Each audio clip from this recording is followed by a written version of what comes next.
Here's an example in which we're trying to find the magnitude and angle of a vector. The vector shown right there.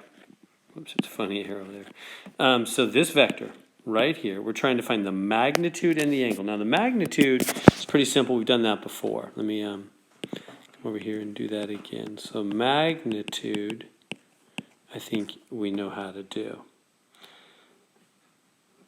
So what are we going to do for magnitude? In fact, actually, you know what? I'm thinking it would be better if I just bring this down for us, where we can work on it, where we have a little bit more room.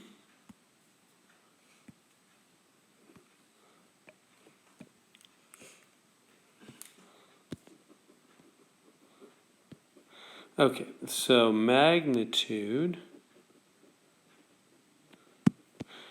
on this one. How do you find magnitude? Magnitude, remember, is the length of the vector. That's what we mean by magnitude. How long is it? Remember, what you do is you treat it like a right triangle. Just make a little right triangle right there and say, look, it goes over 2 this way and down 3 that way.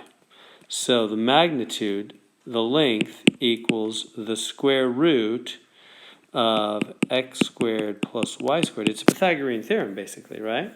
Because the length, here's the length, or the magnitude. So it's like a squared plus b squared is c squared, except we're calling it x and y. So here, I'll bring it down here. And so the c, or the magnitude, or the length, equals the square root of 2 squared plus 3 squared, square root of 4 plus 9, root 13. So the magnitude is the square root of 13 on this one. So, and then just use your calculator, find out what the square root of 13 is. I don't know how many decimal places they want, they're not saying. So I'll just give them a bunch. So that's going to be 3.60555. That's plenty. Goes on and on. There we go. So that goes right there. That's the magnitude. Now, the harder part, the more tricky part, is finding the angle. And this is the part I want to be really clear with you about. This is the part that messes up tons and tons of students because it's just too many steps and they don't follow the steps closely enough. So here we go. How do you find, I'm going to give a very specific way to find the angle. Here we go. Finding the angle. So step number 1. Take the inverse tangent of positive y over the positive x. Whoops. Really, it's the absolute, or what you could say more formally, or it's the inverse tangent of the absolute value of y over the absolute value of x. That's what I mean by positive, meaning the positive version only. Why? This gives us the angle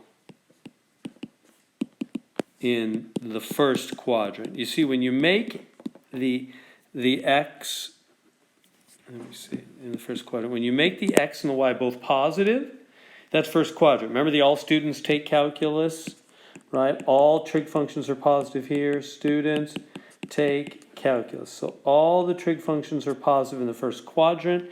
So when you do inverse tangent and you make y and x positive, then that actually gives you a first quadrant. Gives us the angle in the first quadrant. And you think, yeah, but it's not in the first quadrant, it's in the third. Yeah, and we're going to change it at the end. And you might think, well, let's just do it straight in the third. No, it won't work that well. This is the best way, I promise. All right, so let's do it. So now in our case, the x is actually -2 and the y is -3, right? This is the x, this is the y, right? Because from the origin, it's back 2, down 3. So x is -2, y is -3.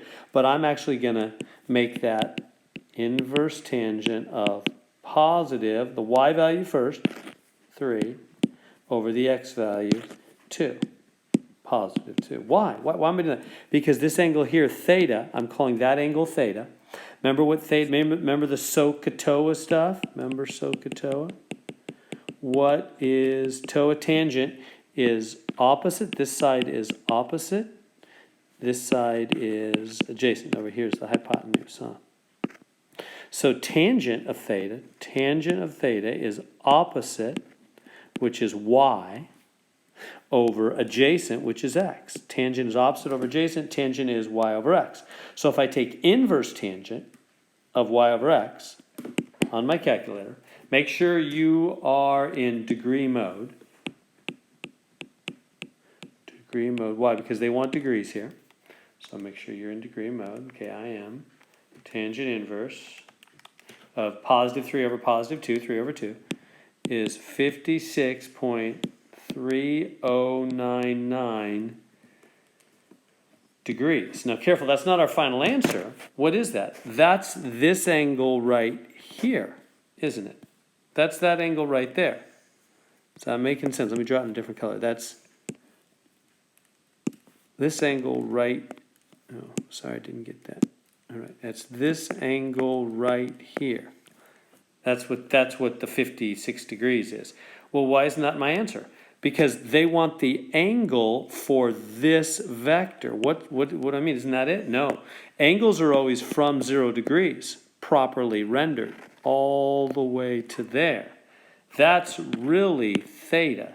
That's the true theta from 0 degrees, right? Angles are always from 0 degrees all the way to where the vector is. So that means you've got to go, what? You've got to go all the way to 180, which is right here, and then this much more, which is this theta.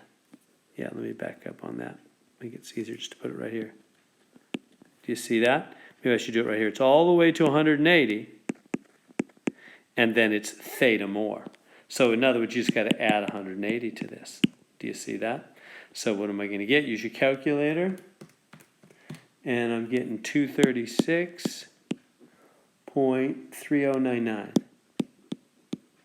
degrees. And there's the actual angle theta. So that step 2 is change to actual quadrant. Change the angle to the actual quadrant. So that's how you find an angle, finding a vector angle, is you do the inverse tangent, making both x and y positive, and you get the answer in the first quadrant. That's the first quadrant answer. And then you change to the actual quadrant. In this case, I had to add 180 because we're actually in the third quadrant, right? Does that make sense? When you're down here in the third quadrant and you found from there to, let me try to draw this again a little bit better. I found from there to there is 56 degrees. Well, then that means from here all the way to there is 180. So then you have to add 56 more to go all the way to our vector. So that means from here all the way to there is 180 plus 56 degrees, which is 236 degrees. That's the actual angle of the vector. So you always got to first make the y and x positive right here. For the inverse tangent, you get an answer which is first quadrant really.